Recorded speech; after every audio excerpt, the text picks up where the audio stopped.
By hour 67, Staff Sergeant Maya Chun's body had transcended pain.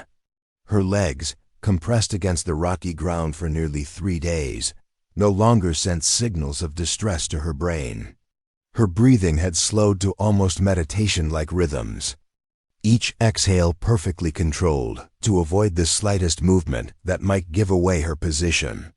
The rifle scope remained steady on the target building 900 meters below, her finger poised on the trigger guard, waiting for the moment that would justify every second of this impossible ordeal.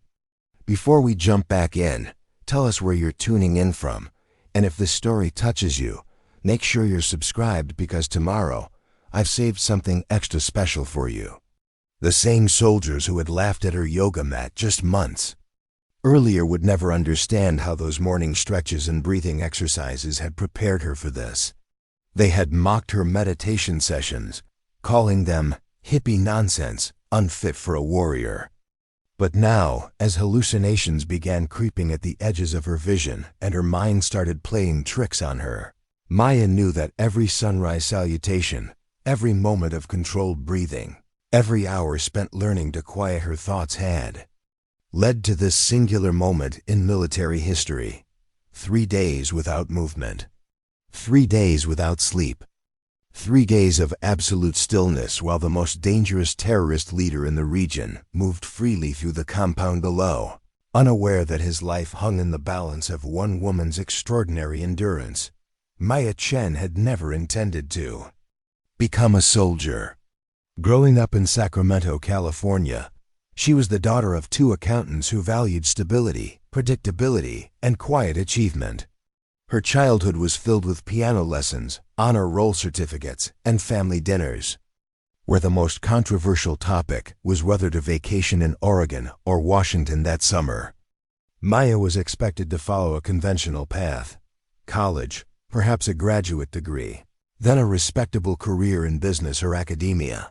But Maya felt suffocated by the predetermined nature of her future.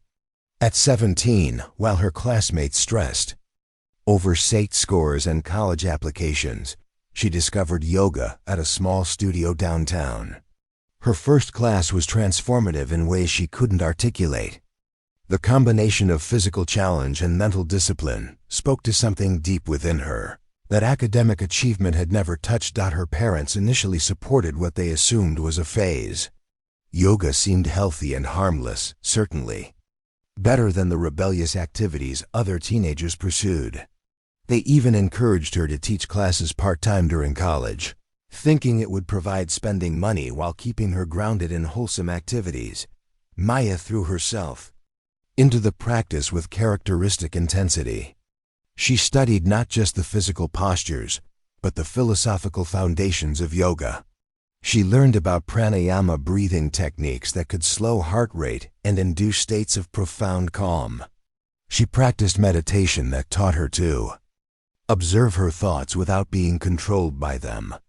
Most importantly, she discovered that she possessed an unusual ability to remain perfectly still for extended periods, finding peace in motionlessness that most people found uncomfortable or boring.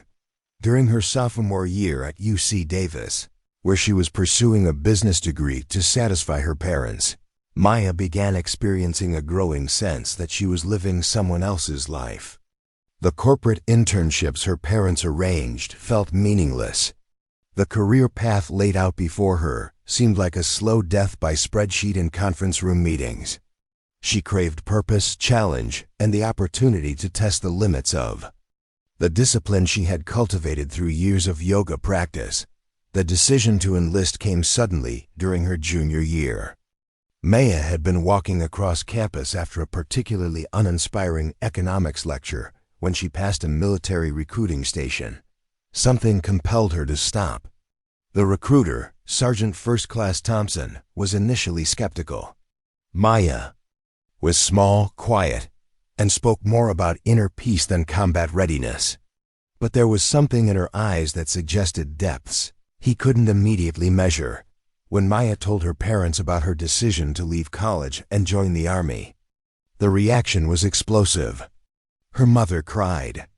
Her father threatened to cut off all financial support, Friends questioned her sanity.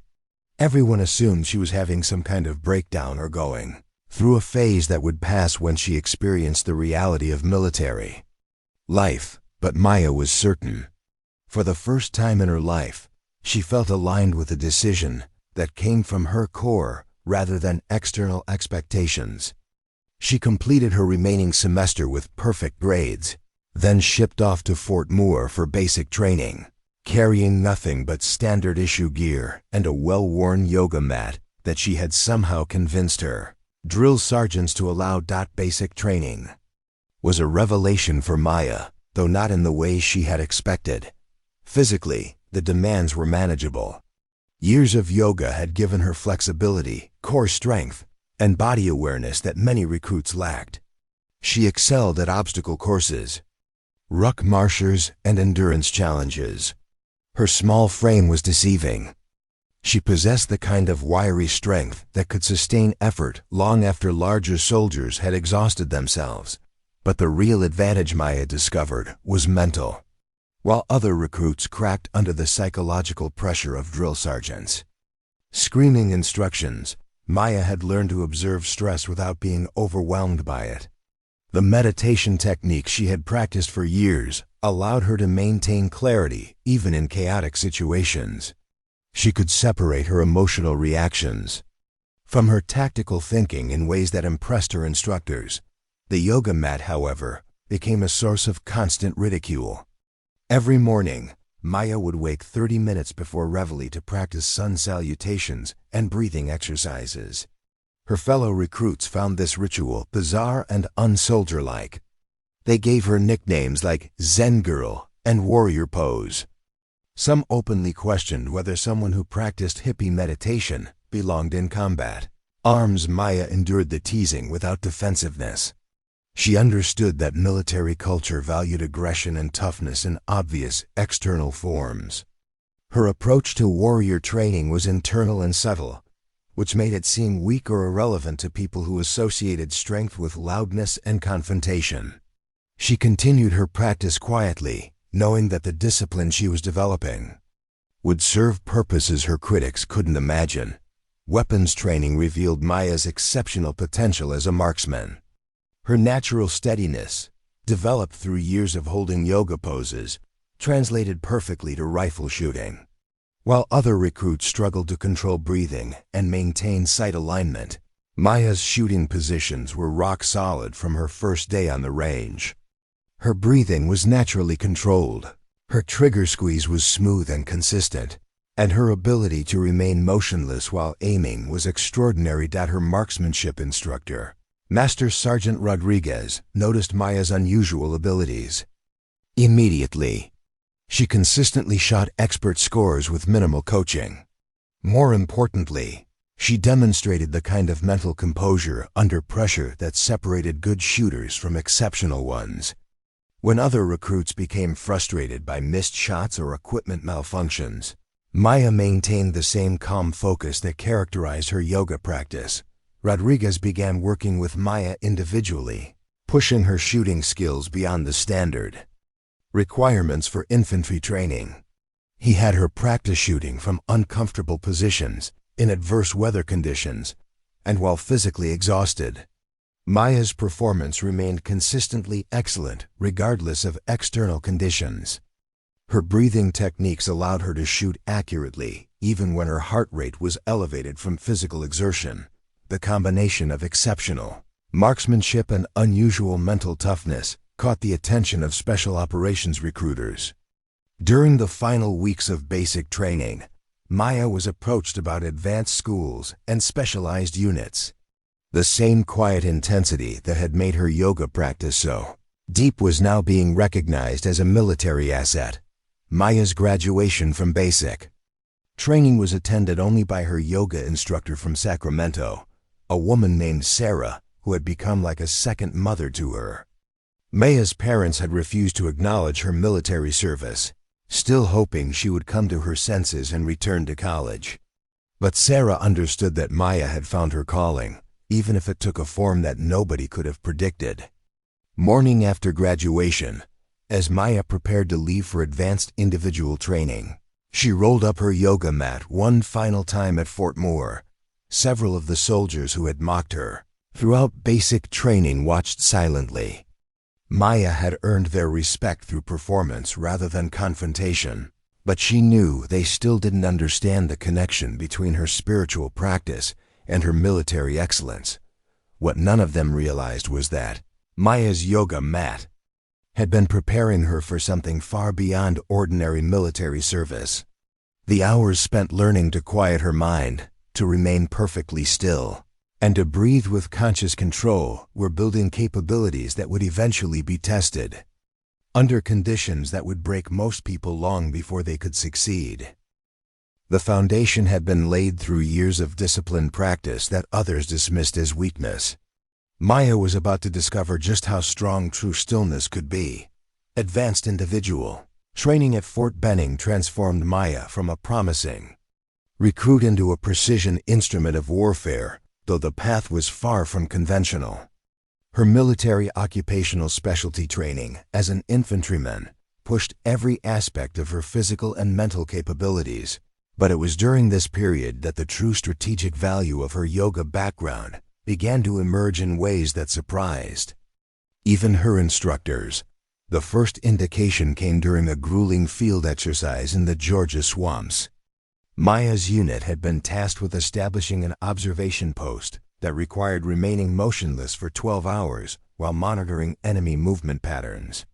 Most soldiers struggled with the psychological challenge of extended stillness, becoming restless, losing focus, or making small movements that compromised their concealment. Maya, however, seemed to enter a state of active meditation that allowed her to maintain perfect stillness while remaining completely alert to her surroundings. Captain Williams, the exercise observer, had never seen anything quite like it. While other soldiers fidgeted, shifted positions, or showed visible signs of fatigue, Maya appeared to be in a state of relaxed concentration that seemed almost supernatural. Her breathing remained steady, her position unchanged, and her eyes constantly scanned her assigned sector with methodical precision. When the exercise concluded, she emerged from her 12-hour vigil, appearing more refreshed than soldiers who had been in position for just 2 hours. Word of Maya's unusual capabilities spread quickly through the training cadre. Instructors began designing scenarios specifically to test her limits. They had her hold firing positions for extended periods, conduct surveillance operations in uncomfortable terrain, and maintain alertness during long periods of inactivity. In every case, Maya's performance exceeded not just the standards expected of trainees, but often surpassed the capabilities of seasoned soldiers. The yoga mat continued to appear each morning, and the ridicule from fellow trainees intensified. As Maya's reputation grew, soldiers who struggled with the mental demands of extended operations couldn't understand how someone who practiced what they saw as passive, non-aggressive discipline could outperform them in military tasks that required warrior mentality.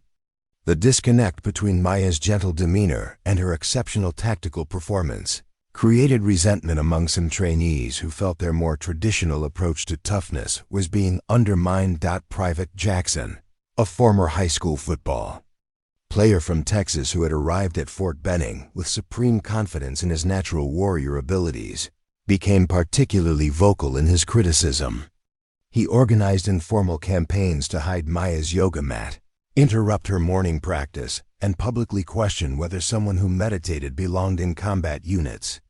Jackson's criticisms gained support from trainees who were struggling with their own training and needed someone to blame for their difficulties. Preparing and narrating this story took us a lot of time, so if you are enjoying it, subscribe to our channel. It means a lot to us. Now back to the story. The harassment reached a peak during a particularly challenging week of field training. Maya's squad had been assigned to conduct a simulated reconnaissance mission that required 3 days of continuous operations with minimal sleep. On the second night, while Maya was maintaining watch during her assigned guard shift, Jackson and several other trainees decided to play a prank. They took her yoga mat and used it to start a fire for warming food, destroying the mat that had been Maya's daily companion for over 5 years. When Maya discovered what had happened the next morning, her reaction surprised everyone. Instead of anger or confrontation, she simply acknowledged the loss with the same equanimity she brought to every other challenge. She explained to Jackson that the mat had been a tool, not the source of her abilities. The real training had been internalized years ago. The destruction of the mat changed nothing about her capabilities, though she was disappointed by the petty cruelty of the gesture. This response only increased Jackson's frustration. He had expected tears, anger, or some emotional reaction that would prove Maya wasn't as tough as her performance suggested. Instead, her calm acceptance of the loss demonstrated exactly the kind of mental toughness that military training was designed to develop. Jackson's prank had backfired, revealing his own emotional immaturity while highlighting Maya's advanced psychological development. The final field exercise of advanced individual training became a defining moment for Maya's military career. The scenario required her squad to establish a long-range observation post overlooking a simulated enemy compound. The mission parameters called for continuous surveillance over a 48-hour period, with squad members rotating through 4-hour observation shifts to prevent fatigue-induced errors. Maya volunteered to take the first shift, settling into a concealed position among dense undergrowth that provided excellent visibility while maintaining camouflage. 4 hours passed without incident, and when her replacement arrived, Maya seemed as alert and focused as when she had begun. The next soldier lasted barely 3 hours before showing signs of strain. The third observer managed only 2 hours before requesting relief due to muscle cramps and mental fatigue. By the second day of the exercise, it became clear that Maya was the only member of her squad capable of maintaining effective surveillance for extended periods. While other soldiers struggled with the psychological challenge of remaining motionless while staying alert, Maya seemed to thrive in conditions that broke down her teammates. Her breathing remained controlled, her observations were detailed and accurate, and she showed no signs of the physical or mental deterioration that affected everyone else. Captain Williams and the training cadre began discussing Maya's potential for specialized roles that required extreme patience and mental discipline. Her abilities were clearly beyond those needed for standard infantry operations. There was talk of recommending her for sniper school, reconnaissance units, or other specialties that could fully utilize her unique capabilities. The conversation that would change Maya's military trajectory happened during the final week of training. Master Sergeant Torres, a veteran special operations sniper instructor who had been observing Maya's performance throughout the course, approached Captain Williams with a proposal. Torres had been tasked with identifying candidates for an experimental long-range reconnaissance program that was being developed to address new tactical challenges in urban warfare environments. The program required soldiers who could maintain surveillance positions for extended periods in hostile territory, often alone and without the possibility of relief or extraction. Traditional military training focused on aggressive action and rapid response, but this new mission profile demanded patience, mental discipline, and the ability to remain motionless for days at a time. Maya's yoga background and demonstrated performance suggested she might be uniquely qualified for this type of operation. Torres arranged a private meeting with Maya to discuss the opportunity. He explained that the program was highly classified and extremely dangerous. Candidates would undergo training that pushed human endurance to unprecedented limits. The failure rate was expected to be near 90%, and successful graduates would be asked to undertake missions that most people would consider impossible. Maya listened with characteristic calm, asking practical questions about training requirements and mission parameters.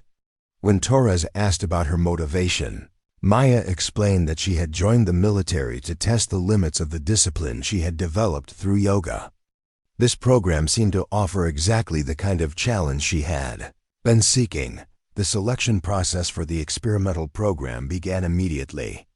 Maya was flown to a classified training facility where she joined 15 other candidates from various military backgrounds. The group included Rangers, Special Forces veterans, Marine snipers, and intelligence specialists. Maya was the only woman and by far the smallest candidate physically. She was also the only person who had never seen combat. The other candidates were initially dismissive of Maya's presence. Her quiet demeanor and slight build seemed inconsistent with the extreme challenges they expected to face. Several candidates openly questioned whether she belonged in such an elite selection process. Maya responded to the skepticism with the same patient acceptance she had shown throughout her military training, focusing on preparation rather than politics. The first phase of selection involved psychological evaluation that was unlike anything Maya had previously experienced. Candidates were subjected to sensory deprivation, stress positions, and mental challenges designed to identify individuals with exceptional psychological resilience. Many techniques were adapted from survival training and prisoner of war resistance programs, pushing candidates to psychological breaking points that would reveal their true mental toughness. Maya excelled in every aspect of the psychological evaluation. The meditation techniques she had learned through yoga allowed her to maintain mental clarity even under extreme stress. When other candidates became agitated or disoriented by sensory deprivation, Maya found the experience similar to deep meditative states she had practiced for years. The stress positions that caused physical agony for other candidates were manageable for someone who had spent thousands of hours holding challenging yoga poses. The second phase focused on extended stationary surveillance, the core skill required. For the operational missions, the program was designed to support. Candidates were required to maintain observation positions for progressively longer periods, starting with 8-hour shifts and building toward 24-hour surveillance tasks. By the third week, Maya was the only candidate who could consistently maintain effective surveillance for 24 consecutive hours. Other highly qualified soldiers with impressive combat records were being eliminated, not due to lack of courage or tactical ability, but because they couldn't master the extreme mental discipline required for extended motionless observation. The psychological challenge of remaining perfectly still while maintaining constant alertness for 24 hours proved to be beyond the capabilities of soldiers who had excelled in every other aspect of military training. The combination of physical discomfort, mental monotony, and the pressure to maintain tactical effectiveness created a unique form of stress that defeated even the most accomplished warriors. Maya approached these challenges by applying yoga principles she had internalized years before entering the military. She understood that the mind's tendency to create suffering through resistance to present conditions could be overcome through acceptance and breath control. Instead of fighting the discomfort of extended stillness, she learned to observe physical sensations without emotional reaction. Rather than becoming frustrated by the monotony of surveillance, she found peace in the meditative quality of focused attention. The final candidate elimination occurred during a 36-hour surveillance exercise that broke the last remaining candidates except for Maya. The exercise required maintaining observation of a simulated enemy compound while exposed to weather conditions, sleep deprivation, and the psychological pressure of knowing that any movement could result in mission failure and candidate elimination. Maya completed the 36-hour exercise with performance ratings that impressed even the most skeptical instructors. Her observations remained detailed and accurate throughout the entire period. Her concealment never wavered. Most remarkably, she emerged from the exercise appearing more centered and focused than when she had begun, as if the extreme challenge had somehow enhanced rather than depleted her capabilities. Master Sergeant Torres later admitted that Maya's performance during selection had exceeded the theoretical parameters the program had been designed to test. The training cadre had expected to identify soldiers who could handle extended surveillance operations, but Maya had demonstrated capabilities that opened entirely new tactical possibilities. As the only graduate of the experimental selection process, Maya found herself in a unique position within the military structure. She had proven capable of operations that no other soldier had been able to perform, but the missions that would require her specialized skills were still being developed. The yoga mat that had once been the source of ridicule had prepared her for challenges that traditional military training couldn't address. The transformation was complete. Maya had evolved from a quiet college student seeking purpose into a one-of-a-kind military asset whose capabilities would soon be tested under conditions that would make her training exercises seem simple by comparison. Maya's first operational deployment came 6 months after graduating from the experimental program, when intelligence agencies identified a high-value target in the mountainous regions of eastern Afghanistan. The mission would test every aspect of her specialized training under real combat conditions, where failure meant death rather than elimination from a program. The target was Commander Rashid Hakim, a Taliban leader who had been coordinating attacks against coalition forces from a fortified compound in the Hindu Kush Mountains. Traditional military operations had failed to locate Hakim due to his sophisticated network of caves and tunnels that allowed him to disappear whenever conventional forces approached his area of operations. Intelligence suggested that Hakim followed a specific pattern of movement between safe houses, but his security protocols made him visible for only brief windows of time. Satellite surveillance and drone operations had been unsuccessful because Hakim's movements were unpredictable and he never remained in exposed positions long enough for conventional targeting methods. The mission required a sniper who could maintain position in hostile territory for an indefinite period, waiting for a target who might appear for seconds or might not appear at all. Maya's unique capabilities made her the only viable option for an operation that demanded patience beyond normal human limitations. The insertion was conducted during a moonless night in November, with Maya hiking alone through terrain that would challenge experienced mountaineers. She carried specialized equipment designed for extended, solo operations, a custom rifle system optimized for extreme-range shooting, communication gear that could maintain contact with support elements 50 miles away, and survival equipment sufficient for 2 weeks of independent operation. Maya's insertion point was a rocky outcropping 3 miles from Hakim's suspected compound, positioned at an elevation that provided clear sight lines across the valley while offering natural concealment among the boulder formations. The approach required 8 hours of careful movement through terrain that was both physically demanding and tactically dangerous. The hide site Maya constructed was a masterpiece of fieldcraft that incorporated techniques from both her military training and her understanding of meditation spaces. She arranged rocks and natural vegetation to create a position that was invisible from every angle while providing the stability necessary for precision shooting at ranges exceeding 1,200 meters. The psychological preparation for this mission differed fundamentally from anything Maya had experienced during training. She was now alone in enemy territory, surrounded by hostile forces who would kill or capture her immediately if her position was discovered. The stress of actual combat conditions created mental pressures that simulation exercises could never replicate.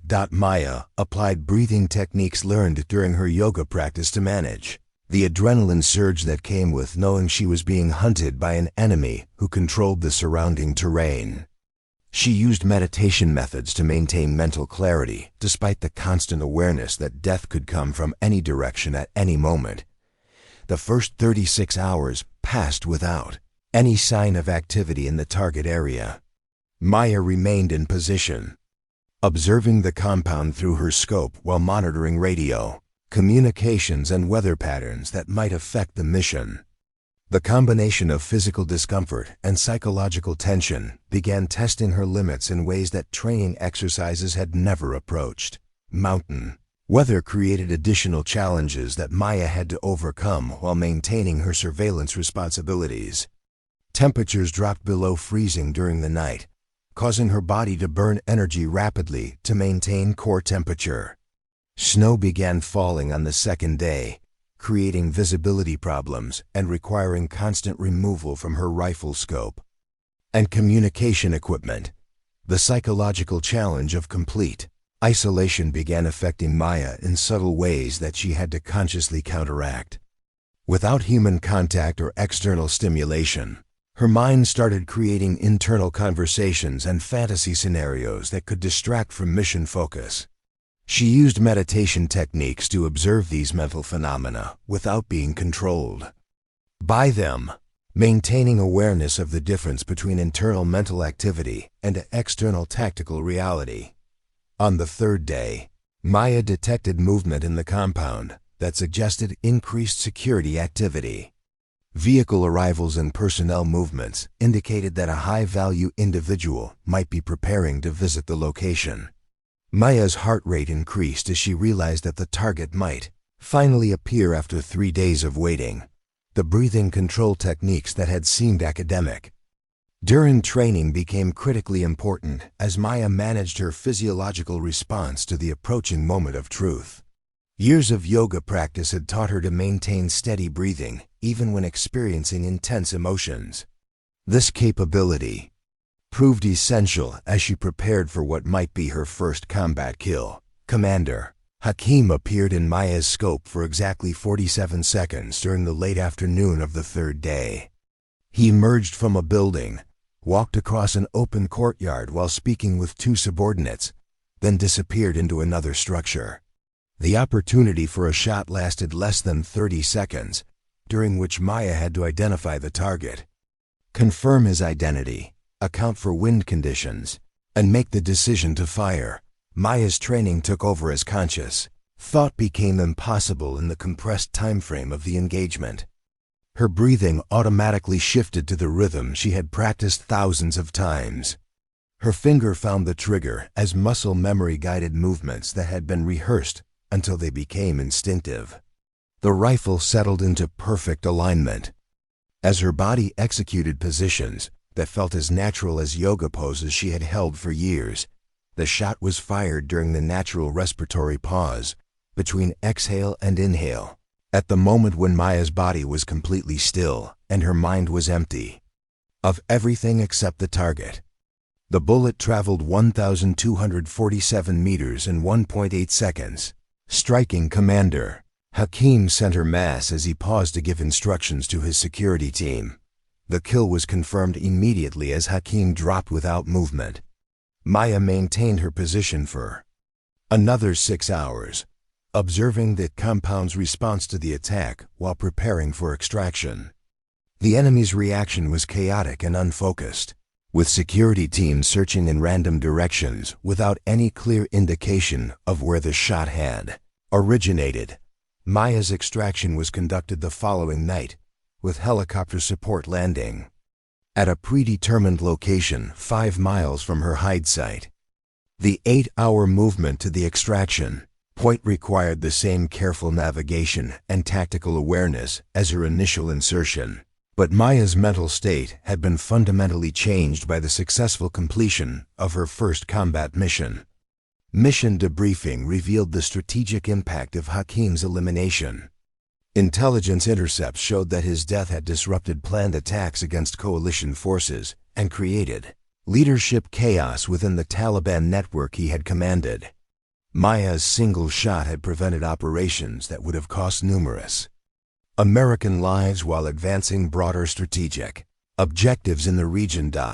But the personal impact of taking her first life created psychological challenges that Maya had to process while preparing for future missions.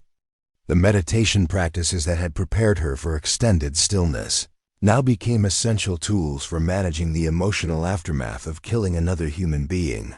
Maya discovered that the same mental disciplines that enabled extraordinary patience also provided frameworks for processing combat trauma. The yoga philosophy of observing thoughts and emotions without being overwhelmed by them proved invaluable as she worked through the complex feelings associated with her role as a sniper. Success of Maya's first mission led to immediate requests for similar operations throughout the theater. Intelligence agencies had identified dozens of high-value targets who could only be engaged by someone with Maya's unique capabilities. The demand for her specialized skills far exceeded what one person could reasonably handle. Maya's second mission came just 3 weeks after her return from Afghanistan. This time, the target was a bomb maker operating from urban safe houses in Iraq. The tactical challenges were completely different from mountain warfare, requiring Maya to adapt her techniques to urban terrain where concealment was more difficult and escape routes were limited. The urban mission required Maya to establish a hide site on the roof of an abandoned building in Baghdad, waiting for a target who moved between locations using counter-surveillance techniques designed to defeat conventional tracking methods. The psychological pressure was intense because discovery would mean capture by enemies, known for torturing prisoners before executing them publicly. Maya spent 4 days on the Baghdad rooftop, enduring temperatures that exceeded 110 degrees during the day while maintaining constant surveillance of 3 different buildings where the target might appear. The heat created physical challenges that were different from, but equally demanding as the mountain cold she had experienced in Afghanistan. The urban environment also created unique psychological stresses. Maya could hear the sounds of normal civilian life continuing around her hiding position. Children playing, merchants selling goods, families going about their daily routines. The contrast between ordinary human activity and her lethal mission created emotional tensions that required careful mental management. The target appeared on the 4th day during the afternoon call to prayer, when most civilians were occupied with religious observances that provided cover for his movement between safe houses. Maya's shot terminated his bomb-making operations and prevented planned attacks against American forces. But the urban setting made extraction far more complex than her mountain operation. Maya had to remain hidden on the rooftop for an additional 18 hours while coalition forces created the security conditions necessary for her safe extraction. The extended period in the urban hide site, surrounded by potential enemies and with limited escape options, tested her psychological resilience in new ways that required adapting her meditation techniques to urban combat environments. These early missions established Maya as the military's premier long-range surveillance specialist, but they also revealed the physical and psychological costs of her unique role. The isolation required for extended solo operations was taking a cumulative toll that traditional military support systems weren't designed to address. Maya began developing personal practices that combined her yoga background with combat psychology techniques, creating hybrid approaches to stress management that enabled her to handle the extreme demands of her specialized missions. She learned to use meditation not just for maintaining stillness, but for processing the trauma and isolation that came with being a solitary hunter in hostile territory. The tactical innovations Maya developed during these early missions would become standard procedures for future long-range reconnaissance operations. Her methods for hide site construction, target identification, and psychological preparation were documented and studied by military psychologists who were trying to understand how one person could perform operations that seemed beyond normal human capabilities. But Maya's most challenging mission was still ahead of her. Intelligence agencies had identified a target whose elimination would require capabilities that pushed even beyond what she had already demonstrated. The mission would demand 72 hours of continuous surveillance in conditions that would test every aspect of her training, experience, and the mental disciplines that had started with a yoga mat in Sacramento years earlier. The foundation had been laid through successful missions that proved Maya's capabilities under combat conditions. Now she would face the ultimate test of everything she had learned about the intersection of ancient mindfulness practices and modern warfare. The ridicule she had endured for practicing yoga was about to be answered with a demonstration of human endurance that would redefine what military operations could achieve when spiritual discipline met tactical necessity. The mission briefing took place in a windowless conference room at a classified facility outside Virginia Beach, where Maya found herself facing a collection of officials whose tension was immediately apparent. CIA operatives sat alongside Pentagon planners, special operations commanders, and intelligence analysts from agencies she couldn't identify. The atmosphere suggested a crisis that demanded solutions beyond conventional military capabilities. Colonel Davis, the mission commander, opened the briefing with satellite imagery showing a compound nestled in the Syrian desert, approximately 40 miles east of Damascus. The facility appeared unremarkable from overhead, a cluster of concrete buildings surrounded by walls that could house anything from a legitimate business to a terrorist training center. But intelligence agencies had spent 18 months confirming that this location served as the operational headquarters for Malik al-Zawahiri, the most wanted terrorist leader currently operating in the Middle East. Al-Zawahiri had orchestrated bombing campaigns across 3 countries, coordinated attacks that had killed hundreds of civilians, and managed networks that supplied weapons to extremist groups throughout the region. His elimination had become a top priority for national security agencies, but his security protocols made conventional military action impossible. The terrorist leader never remained in any location for more than a few hours. His movement patterns were deliberately unpredictable, using counter-surveillance techniques that defeated satellite tracking and drone operations. Al-Zawahiri's security team included former intelligence operatives who understood exactly how Western agencies conducted surveillance and had designed countermeasures that neutralized traditional targeting methods. Intelligence analysts had identified a narrow window of opportunity that might allow for al-Zawahiri's elimination. But the operational requirements were unlike anything attempted in modern warfare. Intercepted communications indicated that al-Zawahiri would conduct a strategic planning meeting at the desert compound sometime during a 72-hour period. Beginning in 6 days, the meeting was scheduled to include senior operatives from multiple terrorist organizations, representing the kind of high-level coordination that occurred only once or twice per year. Intelligence agencies had invested enormous resources in penetrating the communication networks that revealed this opportunity, but they couldn't narrow the timing beyond the 72-hour window. The tactical challenges were staggering. The Fidu compound was located in hostile territory controlled by multiple armed groups that would kill any Western operative discovered in their area. The nearest friendly forces were hundreds of miles away, making traditional military support impossible. Satellite surveillance could observe the compound, but al-Zawahiri's appearances were brief and unpredictable.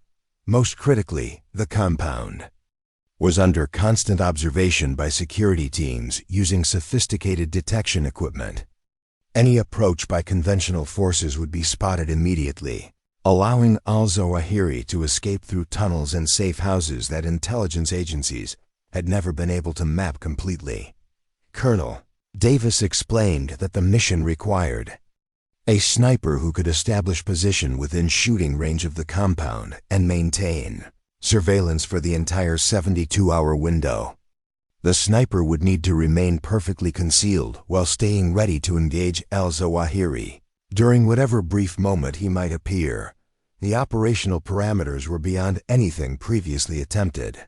72 hours of continuous surveillance, without movement, in hostile territory, with no possibility of resupply or extraction until the mission was complete. The sniper would need to survive for 3 days on whatever supplies could be carried during insertion, while maintaining the mental alertness necessary to engage a target who might appear for only seconds. Maya listened to the briefing with growing understanding that this mission had been designed specifically for her capabilities. The requirements were so extreme that no other operative could reasonably be expected to succeed. The combination of extended stillness, mental discipline, and precision shooting demanded exactly the skills she had developed through years of yoga practice and specialized military training. The intelligence picture became more complex as briefers revealed the full scope of al-Zawahiri's security arrangements. The compound was protected by rotating guard posts, mobile patrols, and electronic surveillance systems that monitored the surrounding desert for any signs of approaching threats. Counter-sniper teams conducted regular sweeps of elevated positions that might provide shooting angles toward the facility. Al-Zawahiri's personal security included bodyguards trained by former Special Forces operatives who understood sniper tactics and had developed countermeasures specifically designed to prevent long-range assassination attempts. When al-Zawahiri did appear outside buildings, his movements were choreographed to minimize exposure time and eliminate predictable patterns that snipers could exploit. The shooting position would need to be established at extreme range to avoid detection by the compound security systems. Initial analysis indicated that effective engagement distances would exceed 1,400 meters, pushing beyond the limits of what most snipers could achieve under ideal conditions. Maya would need to make this shot after 3 days without sleep, food, or movement, while experiencing the physical and psychological breakdown that came with extended surveillance operations. Weather conditions added another layer of complexity to the mission planning. The Syrian desert experienced extreme temperature variations that would create additional physiological stress during the 72-hour surveillance period. Daytime temperatures exceeding 120 degrees would be followed by nights where temperatures dropped below freezing, creating thermal shock that would challenge Maya's ability to maintain steady shooting positions. Wind patterns in the desert changed constantly, affecting ballistic calculations that would determine whether her shot could reach the target accurately across the extreme engagement distance. Maya would need to monitor meteorological conditions continuously while maintaining surveillance, making real-time adjustments to her shooting solution based on environmental factors that shifted throughout each day. The insertion plan required Maya to infiltrate Syrian territory using a route that avoided detection by multiple armed groups, controlling different sections of the border region. She would parachute from high altitude during a moonless night, then travel 15 miles across desert terrain to reach the shooting position, carrying all equipment and supplies necessary for the 72-hour mission. The infiltration route passed through territory controlled by groups that had demonstrated willingness to execute captured Western operatives in particularly brutal ways. Maya would be operating alone, with no backup or extraction capability. If her presence was discovered during the approach to her final position, the shooting site itself had been selected through analysis of satellite imagery and intelligence reports that identified a rock formation providing concealment while offering clear sight lines to the target compound.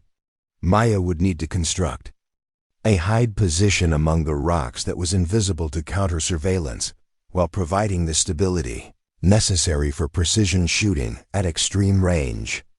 Maya's equipment loadout was customized for the unique requirements of this mission. Her rifle system had been modified with specialized optics and ballistic computers that could calculate shooting solutions across the extreme distances involved. Communication equipment would allow her to receive intelligence updates and coordinate with support elements, but radio transmissions would be limited to emergency situations to avoid electronic detection. Survival equipment had to be balanced against weight considerations for the parachute insertion and overland movement. Maya would carry high-energy nutrition supplies sufficient for 3 days, water purification tablets, medical supplies for treating minor injuries, and specialized gear for waste management during the extended surveillance period. The psychological preparation for this mission required Maya to develop new mental frameworks that could sustain her through challenges that exceeded anything she had previously experienced. 72 hours of continuous alertness without sleep or movement, while knowing that discovery meant certain death, would test human endurance beyond documented limits. Maya spent the week before insertion in intensive psychological preparation that combined meditation techniques with tactical rehearsals. She practiced maintaining shooting positions for extended periods, while visualizing the stress conditions she would face during the actual mission.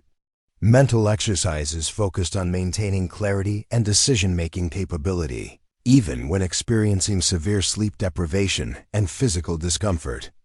The yoga disciplines that had prepared Maya for this moment required adaptation to circumstances that ancient practitioners had never envisioned. She developed breathing techniques that could maintain oxygenation and mental clarity during extreme physical stress. Meditation practices were modified to enable sustained attention on tactical requirements while managing psychological pressure that could overwhelm rational thought. The final mission briefing included contingency plans for scenarios where Maya might be discovered or wounded during the surveillance period. Extraction procedures were developed for various emergency situations, but all participants understood that rescue would be impossible if Maya's position was compromised during the mission. Intelligence updates provided the latest information about al-Zawahiri's movements and security arrangements, but the fundamental uncertainty remained. He might appear at any time during the 72-hour window, or the meeting might be postponed indefinitely if security concerns arose. Maya's departure for the mission was conducted with the same quiet professionalism that characterized her approach to every aspect of military service. She said goodbye to no one, as operational security required that her absence not be noticed by anyone outside the mission planning cell. The aircraft that would deliver Maya to Syrian airspace was already airborne when she completed her final equipment checks. In 18 hours, she would be alone in hostile territory, beginning a surveillance operation that would test every aspect of the training and personal discipline she had developed over years of dedicated practice. The soldiers who had once mocked her yoga mat would never know that their ridicule had motivated the development of capabilities that were about to change the course of counter-terrorism operations in the Middle East. Maya's 72-hour vigil would either eliminate one of the world's most dangerous terrorists or end with her death in the Syrian desert.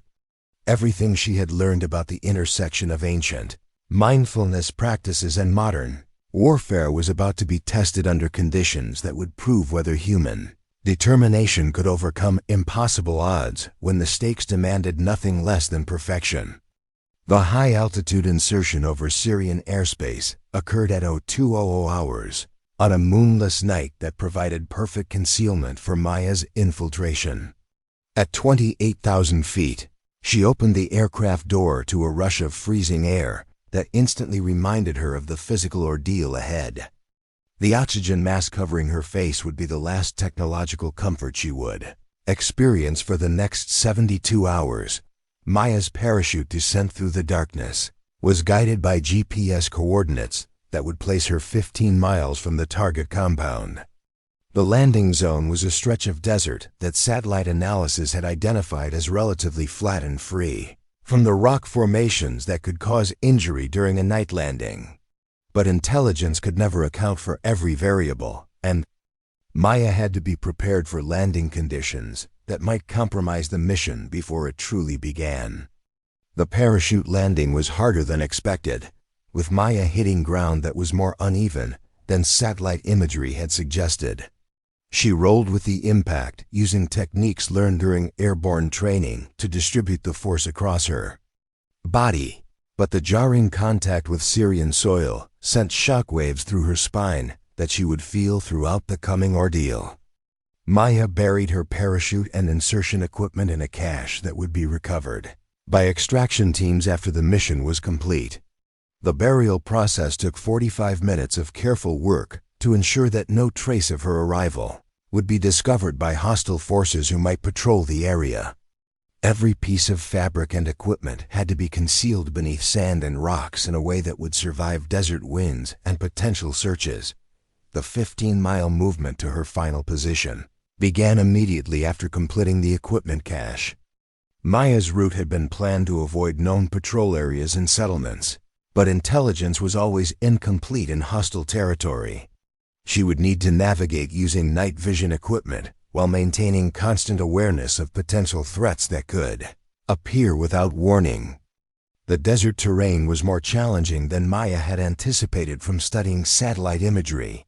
What appeared to be relatively smooth ground from overhead was actually broken by countless small ravines, rock outcroppings, and patches of soft sand that made movement difficult and energy-intensive.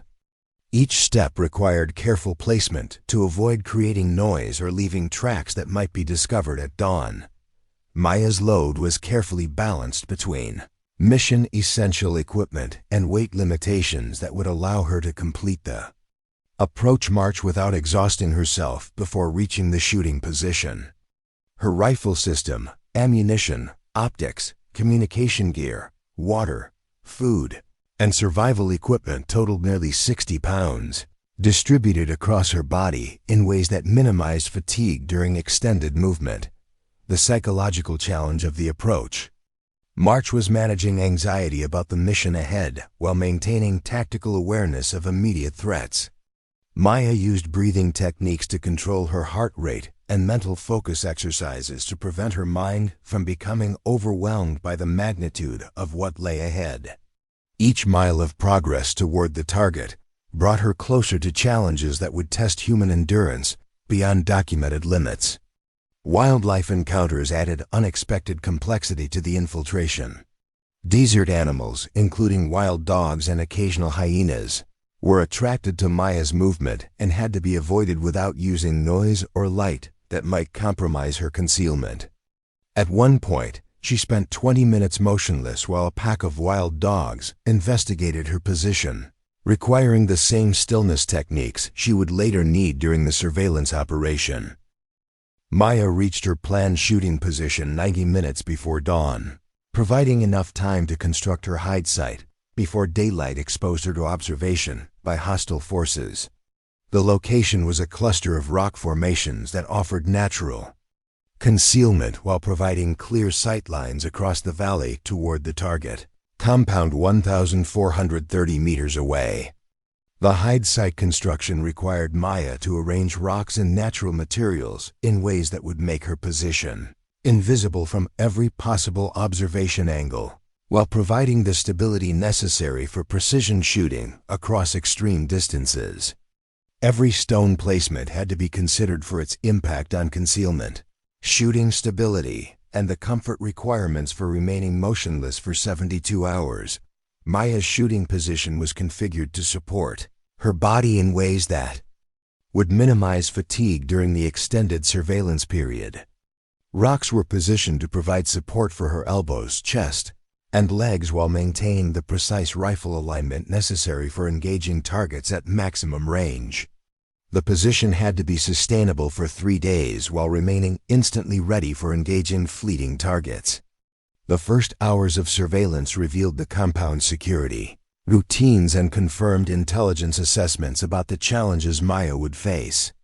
Guard posts were manned around the clock, with personnel rotations every 4 hours that demonstrated professional security protocols.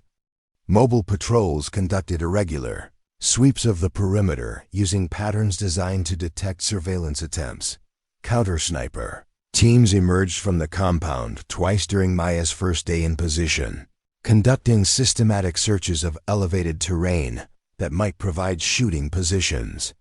Maya watched through her scope as enemy personnel moved through areas within 200 meters of her location, close enough that she could observe individual facial features and equipment details. The psychological pressure of being observed by enemy counter-surveillance teams while remaining perfectly motionless tested Maya's mental discipline in ways that training exercises had never approached. Her breathing remained controlled and her position unchanged, but her mind had to process the reality that discovery meant immediate death while maintaining the tactical focus necessary to continue the mission. Temperature extremes began affecting Maya's physical condition by the end of the first day. Desert heat approaching 125 degrees created Dehydration risks that had to be managed carefully against the need to conserve water for the full 72-hour period. Maya's water consumption was calculated to provide minimum hydration necessary for survival while maintaining cognitive function required for precision shooting. The transition from day to night brought temperature drops that challenged Maya's ability to maintain steady shooting positions while her body adapted to thermal changes. Desert nights were surprisingly cold, with temperatures falling below 40 degrees and creating conditions that made remaining motionless increasingly difficult as her muscles stiffened and joints became painful. Maya's first night in position introduced psychological challenges that were different from the tactical awareness required during daylight hours. Darkness eliminates visual contact with the target compound while amplifying sounds that might indicate approaching threats. Night vision equipment provided some capability, but thermal imaging revealed heat signatures that could be animals, hostile personnel, or equipment malfunctions. Sleep became the primary enemy during Maya's first night of surveillance. Her body's natural circadian rhythms demanded rest after the physical exertion of insertion and hide site construction, but sleeping would eliminate her ability to observe target areas where al-Zawahiri might appear at any moment. Maya used meditation techniques to achieve restful states without losing consciousness or tactical awareness. The meditation practices that had once been ridiculed by fellow soldiers now became essential survival tools. Maya discovered that she could achieve states of profound physical rest while maintaining mental alertness sufficient for tactical observation. Breathing exercises learned during yoga training enabled her to reduce oxygen consumption and energy expenditure while staying ready for immediate action. Day 2 brought the first signs of significant physical deterioration that Maya had to manage while maintaining mission effectiveness. Muscle cramps began in her legs and lower back as her body protested the unnatural stillness required for extended surveillance. Dehydration effects included headaches and reduced cognitive function that made target identification more difficult. Maya's hunger became a constant distraction by the second day, as her body's energy reserves were depleted by the stress of extended surveillance operations. Limited food supplies had to be consumed carefully to maintain blood sugar levels necessary for precision shooting while conserving nutrition for the full mission duration. Every bite required careful timing to avoid movement that might compromise concealment. The compound's activity patterns revealed information about security protocols and personnel schedules that would be valuable for future operations. But Maya's primary focus remained on identifying indicators that might suggest al-Zawahiri's arrival. Vehicle movements, communication activity, and changes in guard behavior could provide advance warning that the target was approaching. Intelligence updates received through Maya's encrypted communication system confirmed that al-Zawahiri remained committed to the planned meeting, but the timing remained uncertain within the 72-hour window. Satellite surveillance had detected increased activity at locations associated with terrorist networks, suggesting that preparations for the strategic planning session were proceeding as anticipated. Maya's second night in position was marked by the beginning of mild hallucinations that she had to distinguish from actual observations of enemy activity. Sleep deprivation combined with physical stress created visual and auditory phenomena that could be mistaken for genuine threats or target indicators. Meditation training provided frameworks for observing these mental phenomena without being deceived by them. The psychological isolation of the extended surveillance operation began affecting Maya in ways that pure physical endurance training had never addressed. Complete separation from human contact, combined with the constant threat of discovery and death, created mental stress that required active management through techniques adapted from her yoga practice. Dawn of the third day brought Maya to a level of physical and mental exhaustion that pushed her beyond anything she had previously experienced. Her body had consumed most of its energy reserves. Her cognitive function was impaired by sleep deprivation, and her emotional state required constant management to prevent psychological breakdown that could compromise mission success. But Maya's training held firm despite the deterioration of her physical and mental condition.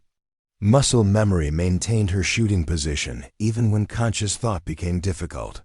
Breathing techniques continued to function automatically, providing the physiological control necessary for precision shooting. Mental disciplines developed through years of practice operated below the level of awareness, sustaining her mission capability even as consciousness began to fragment.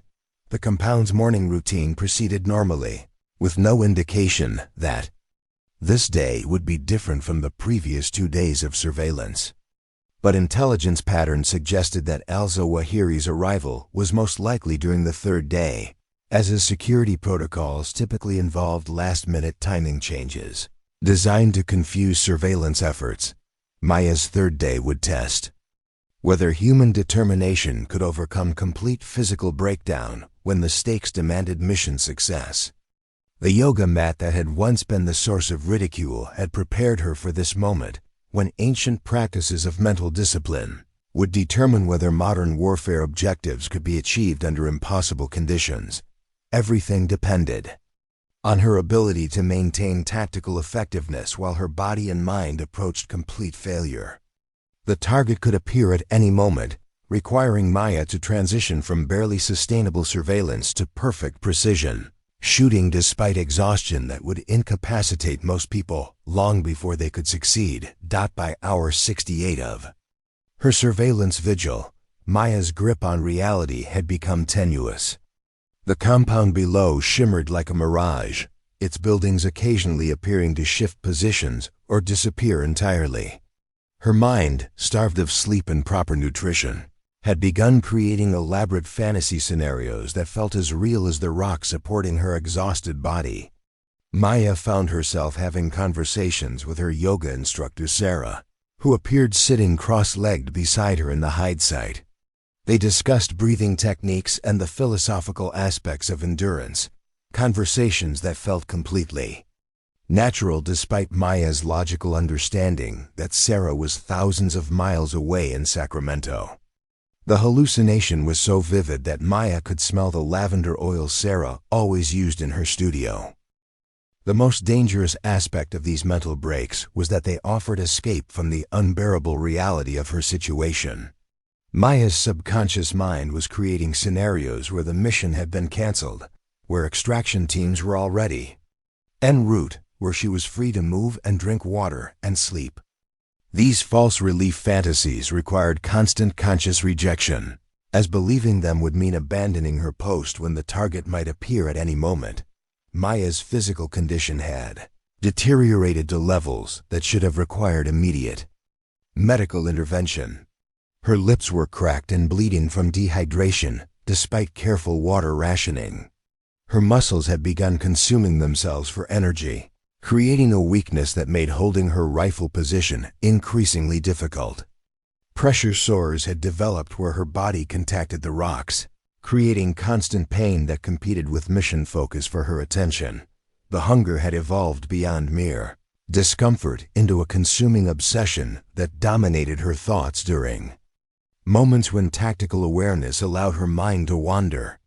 Maya found herself creating elaborate mental menus of food she would eat after the mission, detailed fantasies about restaurant meals that became so vivid she could taste imaginary flavors. These food-focused hallucinations had to be actively suppressed to maintain surveillance effectiveness. Maya's vision had begun playing tricks that made target identification increasingly challenging. Shadows moved independently of their sources. People appeared and vanished without logical explanation. Buildings in the compound seemed to breathe and pulse with unnatural life. She had to constantly verify observations against the stable reference points in her scope reticle to distinguish between real activity and products of her deteriorating mental state. Audio hallucinations had become constant and varied, creating a soundscape that bore little relationship to actual environmental conditions. Maya heard music from her childhood, conversations in languages she didn't recognize, and mechanical sounds from vehicles that weren't present. The auditory chaos made it difficult to detect real sounds that might indicate genuine activity in the target area. The most insidious hallucinations were tactical in nature, involving phantom enemy movements that triggered her training responses. Maya saw hostile personnel approaching her position from angles that would have been visible in her peripheral vision. She heard vehicle engines and helicopter rotors that suggested incoming threats, requiring immediate reaction.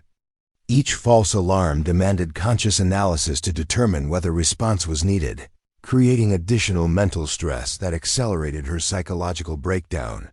Maya's sense of time had become completely unreliable. Minutes felt like hours. During periods of intense discomfort, while hours passed unnoticed during episodes of deep hallucination. She relied on her watch and communication schedule to maintain awareness of the mission timeline. But even these external references felt uncertain when filtered through her compromised perception. The third night brought complete sensory chaos.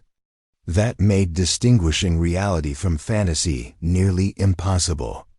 The compound below transformed into a constantly shifting dreamscape where buildings moved like living creatures and people, materialized from darkness only to vanish when Maya tried to focus on them. The landscape itself seemed to breathe and pulse with supernatural energy that defied logical explanation. Maya's body temperature regulation had failed, leaving her experiencing phantom sensations of burning heat followed by freezing cold that bore no relationship to actual environmental conditions. She felt rain that wasn't falling, snow during the desert heat, and temperature changes that created physical discomfort without corresponding to meteorological reality. Touch sensations had become equally unreliable. Maya felt insects crawling on her skin where no insects existed. Her rifle seemed to change weight and texture randomly. The rocks supporting her body appeared to shift and move despite their obvious solidity. These tactile hallucinations created additional stress, as Maya had to consciously analyze every physical sensation to determine whether response was appropriate. The psychological pressure of maintaining perfect concealment while experiencing complete sensory breakdown created a unique form of torture that military training had never addressed. Maya had to remain absolutely motionless while her brain provided constant false information about threats, opportunities, and environmental conditions that demanded immediate action. But beneath the chaos of her deteriorating consciousness, Maya's professional training continued to operate at levels below awareness. Her rifle remained aimed at the target building through muscle memory that functioned independently of conscious thought. Her breathing maintained the controlled rhythms that had been drilled into her through thousands of hours of practice. Her body held the precise shooting stance that years of repetition had made automatic. The morning of day 3 brought Maya to a state where her conscious mind existed primarily in fantasy, while her trained reflexes maintained mission capability. She was simultaneously a child playing in her grandmother's garden, a student in her first yoga class, and a sniper holding position in hostile territory. The boundaries between these realities had dissolved completely. Maya's conscious awareness floated between time periods and locations without logical connection. She experienced memories from her childhood with the same vividness as current surveillance observations. Past conversations with friends felt as immediate as radio communications from her support team. The distinction between internal mental activity and external sensory input had been completely destroyed. In her deteriorated mental state, Maya began experiencing elaborate paranoid delusions that created new layers of psychological pressure. She became convinced that the enemy knew her exact location and was conducting psychological warfare, specifically designed to drive her insane. Every sound from the compound became part of this imagined campaign of mental torture. Maya interpreted guard rotations as deliberate attempts to create maximum stress through unpredictable timing. Vehicle movements were designed to generate false targeting opportunities that would trick her into exposing her position. Even natural sounds like wind and wildlife were part of elaborate psychological operations conducted by enemy specialists who were monitoring her mental deterioration. These paranoid theories felt completely logical from Maya's perspective, creating feedback loops where her attempts to counter imaginary psychological operations actually increased her stress and accelerated her mental breakdown. She found herself creating complex strategies to defeat non-existent enemy capabilities, wasting mental energy that should have been focused on actual mission requirements. The psychological warfare was now entirely internal, with Maya fighting not just physical breakdown, but active manipulation from her own subconscious mind that was desperately seeking escape from an intolerable situation. Her brain created increasingly elaborate scenarios designed to convince her that the mission was over, that help was coming, or that she had permission to abandon her position. But the deepest levels of Maya's training held firm despite complete conscious breakdown. The yoga disciplines that had prepared her for this moment operated below the chaos of surface consciousness, maintaining the physiological control necessary for precision shooting. Breathing techniques continued to function automatically.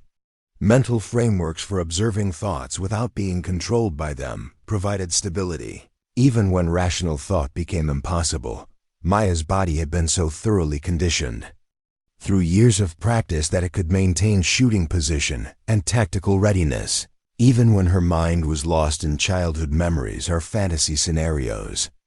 The muscle memory and trained responses, developed through countless hours of repetition, operated independently of conscious control. Hour 70 of the surveillance period found Maya existing in multiple realities simultaneously.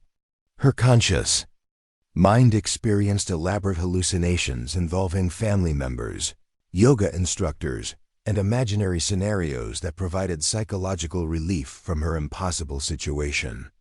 But some deeper part of her awareness continued to monitor the target compound through her rifle scope. The compound's activity patterns had become familiar enough that changes in routine registered automatically, even when Maya's conscious mind was occupied elsewhere. Vehicle arrivals that differed from established patterns triggered recognition responses that operated below the level of awareness.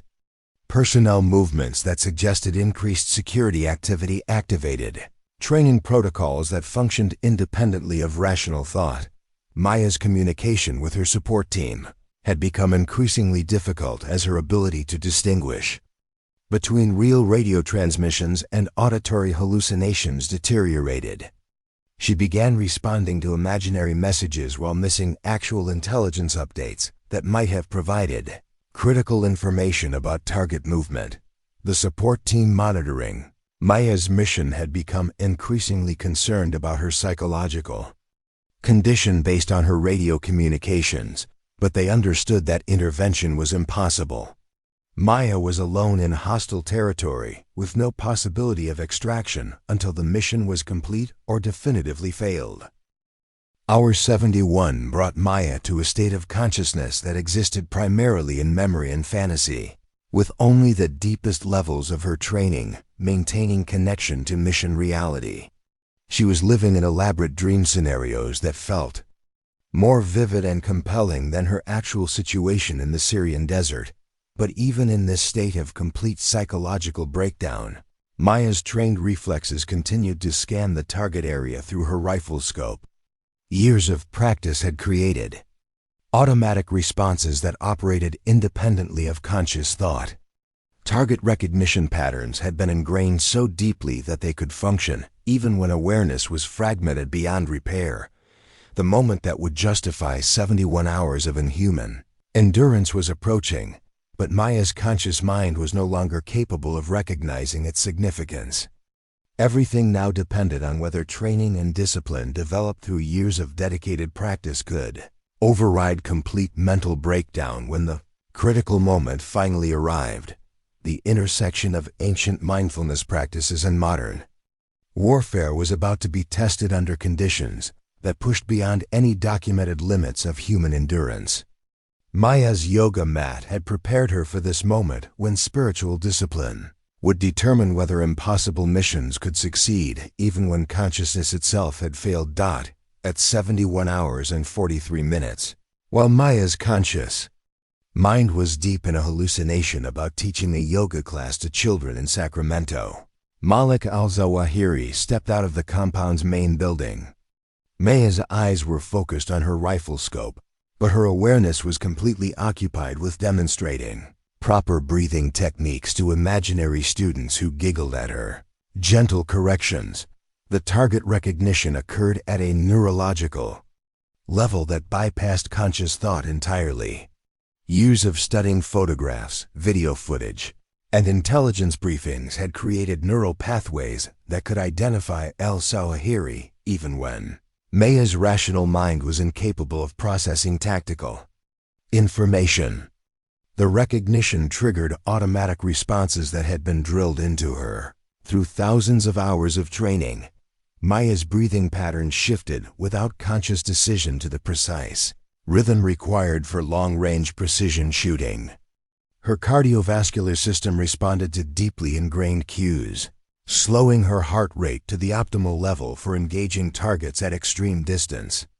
Her muscles automatically adjusted rifle position with micro-movements that had been practiced until they became reflexive. In her hallucination, Maya was explaining to her yoga students how proper breathing could help them remain calm during difficult poses. She demonstrated the technique of exhaling slowly while maintaining perfect stillness, unaware that her body was simultaneously preparing for the most important shot of her military career. Al-Zawahiri moved across the compound's courtyard with his characteristic security protocols, surrounded by bodyguards who maintained a formation designed to minimize exposure to sniper attack. His movement pattern was deliberately unpredictable, with random stops and direction changes that made precision targeting extremely difficult. Maya's rifle tracking followed al-Zawahiri's movement through muscle memory that operated independently of conscious thought.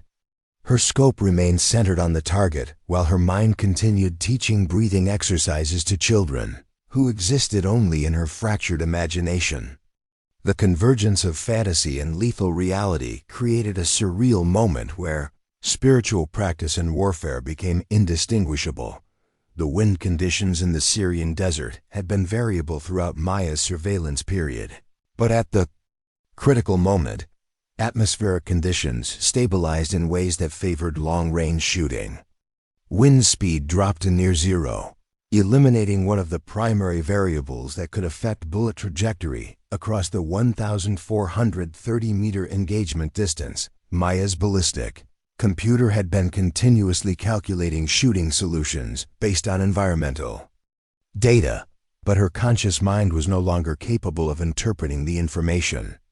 The shooting sequence proceeded automatically, guided by training that had become so deeply ingrained it could function without cognitive oversight. Al-Zawahiri paused for exactly 4 seconds while giving instructions to one of his subordinates, creating the window of opportunity that Maya's mission had been designed to exploit. During those 4 seconds, the most wanted terrorist in the Middle East was stationary, exposed and vulnerable to precision fire from a sniper who was mentally teaching yoga to imaginary children. The trigger squeeze occurred during the natural respiratory pause between exhale and inhale, at the precise moment when Maya's body was completely still and her rifle was perfectly aligned. The shooting mechanics were flawless despite being executed by someone whose conscious mind was completely disconnected from tactical reality.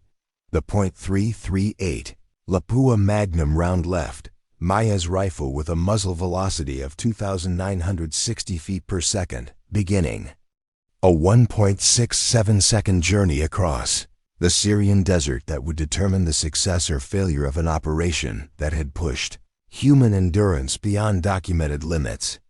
The ballistic trajectory was calculated to account for gravitational drop, wind drift, and atmospheric density at the extreme engagement range. In her yoga class hallucination, Maya had just completed demonstrating a breathing exercise when she felt a subtle recoil that seemed connected to the imaginary meditation session. Her students applauded her demonstration of how mindful breathing could create perfect stillness.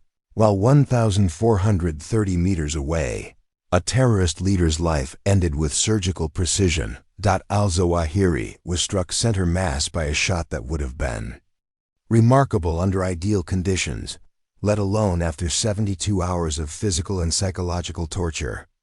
The high-velocity round penetrated his body armor and inflicted immediate fatal trauma, eliminating the target with the kind of precision that snipers train their entire careers to achieve. The terrorist leader dropped without movement.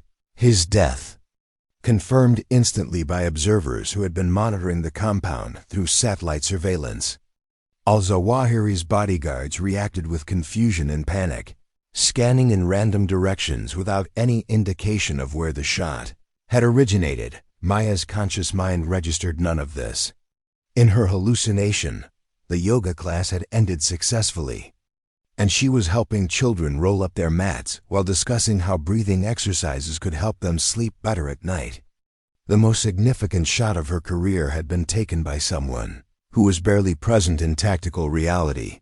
The compound's response to Al-Zawahiri's assassination was immediate but completely misdirected. Security teams rushed to defensive positions, while counter-sniper units began searching terrain areas that were nowhere near Maya's actual location. The extreme range of her shot had made muzzle flash and sound signature virtually undetectable, leaving enemy forces with no indication of where the attack had originated. Maya maintained her position for the required post-shot protocol, continuing surveillance of the target area while remaining ready for additional engagements. But her training operated automatically while her conscious awareness remained lost in fantasy scenarios that provided psychological escape from the unbearable reality of her situation. The confirmation of Al-Zawahiri's death reached intelligence agencies within minutes, transmitted through satellite communications that connected Syrian desert surveillance to command centers in Virginia. The successful elimination of the most wanted terrorist leader in the region represented a strategic victory that would prevent planned attacks and disrupt extremist networks throughout the Middle East. Maya's extraction could not begin until darkness provided concealment for helicopter operations in hostile territory. She would need to maintain her position for another 8 hours, while enemy forces conducted intensive searches for the sniper who had eliminated their leader. The psychological challenge of remaining hidden while surrounded by hostile forces. Seeking revenge added another layer of stress to an already impossible situation. Maya's mind had retreated so deeply into fantasy that external threats barely registered on her consciousness. She experienced elaborate scenarios involving her family, her yoga practice, and imaginary futures that felt more real than the Syrian desert surrounding her position. The protective dissociation that had enabled her survival during the final hours of surveillance continued to shield her from the reality of immediate danger. The hours following Al-Zawahiri's assassination passed in a blur of hallucinations, automatic responses. Maya's body maintained tactical position and security protocols while her mind existed in alternate realities that provided relief from trauma that would have broken most people long before they could succeed. Intelligence intercepts revealed that Al-Zawahiri's death had created immediate chaos within terrorist networks that had depended on his leadership and strategic planning. The elimination of such a high-value target during a critical planning meeting had disrupted operations that could have resulted in attacks across 3 countries. Maya's single shot, fired by someone who was clinically insane at the moment of engagement, had prevented terrorist attacks that would have killed hundreds of civilians, while advancing strategic objectives that conventional military operations had been unable to achieve. The extraction helicopter arrived at the predetermined landing zone 8 hours after Al-Zawahiri's death, guided by GPS coordinates that Maya had memorized during mission planning. But Maya was no longer capable of independent movement, her body having reached complete physical and psychological exhaustion that required immediate medical intervention. The extraction team found Maya in a catatonic state, staring through her rifle scope with unfocused eyes while mumbling incoherently about yoga classes and childhood memories. She showed no recognition of the soldiers who had come to rescue her, and no awareness that her mission had been successful. Medical evacuation required immediate sedation and emergency psychological intervention. Maya had pushed human endurance beyond any documented limits and had somehow survived, but the cost to her mental health was severe and potentially permanent. The helicopter flight to the nearest medical facility became the first stage of a recovery process that would take months of intensive treatment. The initial medical assessment revealed physical deterioration that should have been fatal. Maya had lost 18 pounds during the 72-hour operation, her body having consumed muscle tissue and organ reserves to maintain basic life functions. Dehydration was severe enough to require immediate intravenous intervention to prevent organ failure. Psychological evaluation was more complex and concerning. Maya's ability to distinguish between reality and the elaborate hallucinations that had sustained her during the final hours of surveillance was completely compromised. The boundary between actual events and fantasy scenarios had been so thoroughly destroyed that rebuilding it would require careful therapeutic work over many months. Recovery took 11 months of intensive therapy and medical treatment. Maya had to relearn basic functions that her body had forgotten during the extended surveillance operation.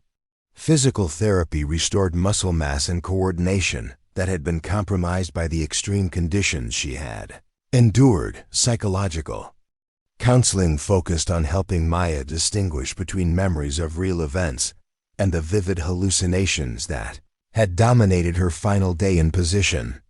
The therapeutic process was complicated by the fact that her successful shot had been taken while she was experiencing complete psychological breakdown, creating complex associations between mission success and mental trauma. The 72-hour surveillance operation became a classified case study in human endurance and the intersection of spiritual practices with military training. Maya's achievement demonstrated that ancient disciplines of mind-body control could enable tactical capabilities that conventional training could never develop. Military psychologists spent months analyzing Maya's experience to understand how yoga and meditation techniques had enabled her to maintain mission effectiveness even during complete psychological breakdown. The case study led to new training programs that incorporated mindfulness practices into specialized operations training. Maya's return to limited duty came with strict restrictions on extended operations and regular psychological monitoring. Her experience had provided invaluable insights into human capabilities under extreme stress, but it had also demonstrated the permanent costs of pushing beyond normal limitations. The compound where Maya had held position for 72 hours was later converted into a memorial for soldiers who had made extreme sacrifices in counter-terrorism operations.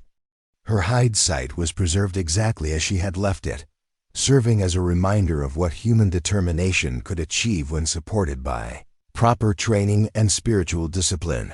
Years later, Maya established a yoga studio for veterans, teaching mindfulness techniques that helped former soldiers manage combat trauma and transition to civilian life.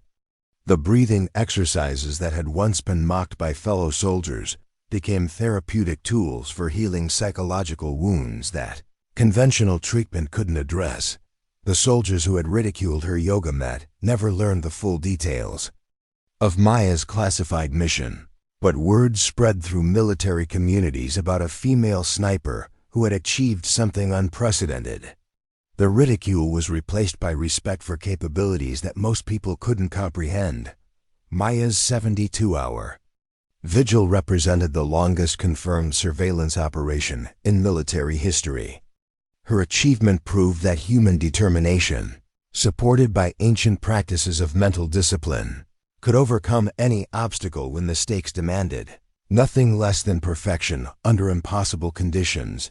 The shot that eliminated Malik al-Zawahiri had been fired by a sniper who was no longer entirely present in reality, but whose body had been so thoroughly trained that it could complete the mission even when conscious had failed. Sometimes the most important victories require sacrificing part of yourself to achieve them. Maya had given her sanity to eliminate one of the world's most dangerous terrorists, proving that the intersection of spiritual practice and warrior training could transcend normal human limitations when the mission demanded the impossible. Her story became a testament to the power of disciplined practice to achieve the unachievable when failure meant the continuation of terror and death. The yoga mat that had been the source of ridicule had prepared her for a moment when ancient wisdom and modern warfare converged to create victory through stillness, breathing, and the kind of patience that could only be developed through years of dedicated spiritual practice, disguised as military preparation. The intelligence value of Maya's mission extended far beyond al-Zawahiri's elimination. The 72 hours of surveillance had provided unprecedented insight into terrorist operational security, communication protocols, and personnel networks that intelligence agencies had been unable to penetrate through conventional methods. Maya's observations, reconstructed from mission recordings and debriefing sessions, revealed weaknesses in extremist organizations that would be exploited for years to come. The compound security arrangements, meticulously documented during Maya's extended surveillance, became the foundation for new counterterrorism tactics that revolutionized how special operations forces approached high-value target elimination. The patterns Maya had observed in guard rotations, communication schedules, and vehicle movements provided intelligence analysts with behavioral templates that could be applied to similar facilities throughout the region. Maya's tactical innovations during the mission established new protocols for extreme-duration surveillance, operations that became standard training for special operations units worldwide. Her techniques for hide-site construction, equipment management, and psychological preparation were incorporated into advanced sniper training programs that had previously been limited by conventional understanding of human endurance capabilities. Medical data collected during Maya's recovery provided military researchers with unprecedented information about human performance under extreme stress conditions. Physiological measurements taken during her rehabilitation revealed adaptations that challenged existing theories about the limits of human endurance and the relationship between mental discipline and physical capability. Maya's heart rate variability patterns recorded through monitoring equipment during her recovery showed characteristics that had never been documented in medical literature. Her ability to maintain cardiovascular stability during extreme stress appeared to be directly related to the breathing techniques she had learned through yoga practice, creating new research directions for military medicine and performance enhancement. Neurological studies conducted during Maya's treatment revealed brain activity patterns that suggested fundamental changes in how her nervous system processed stress and maintained executive function under impossible conditions. The meditation techniques that had enabled her survival appeared to have created neural pathways that allowed conscious control over autonomic functions that were typically beyond voluntary regulation. The psychological profile developed from Maya's case became the benchmark for selecting candidates for extreme-duration operations. Mental health professionals identified specific personality traits and training backgrounds that correlated with the ability to maintain tactical effectiveness during extended periods of isolation and stress that would incapacitate most individuals. Maya's experience led to the development of new psychological screening methods that incorporated assessment of meditation experience, mindfulness practice, and spiritual discipline as indicators of suitability for special operations roles. The military's traditional emphasis on aggressive personality traits was supplemented by recognition that contemplative practices could provide tactical advantages in specific operational contexts. The training programs inspired by Maya's achievement integrated Eastern philosophical concepts with Western military methodology in ways that had never been attempted. Special Forces units began incorporating yoga, meditation, and breathing exercises into their preparation routines, despite initial resistance from traditionalists who questioned the military relevance of such practices. The success of these hybrid training approaches vindicated Maya's belief that ancient wisdom traditions contain practical applications for modern warfare challenges. Soldiers who completed programs incorporating mindfulness techniques demonstrated improved performance in extended surveillance operations, enhanced stress tolerance, and better decision-making capability under pressure. Maya's influence extended beyond military applications into civilian emergency response and law enforcement training. Police departments began incorporating meditation techniques into sniper training programs, recognizing that the mental disciplines Maya had demonstrated could improve performance in hostage situations and other high-stress scenarios requiring extended patience and precision. The international intelligence community studied Maya's case as an example of how unconventional approaches to human performance could provide strategic advantages that traditional methods couldn't achieve. Foreign military services attempted to replicate her training methods, though none succeeded in producing operatives with comparable capabilities.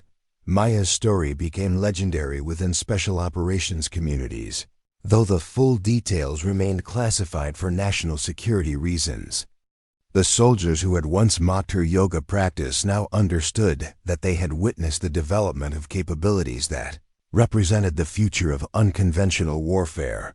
The psychological research conducted on Maya's case contributed to Kakil's broader understanding of human potential and the relationship between spiritual practice and physical performance. Academic institutions began studying the intersection of contemplative traditions and military training, recognizing that ancient practices might hold keys to unlocking human capabilities that science was only beginning to understand.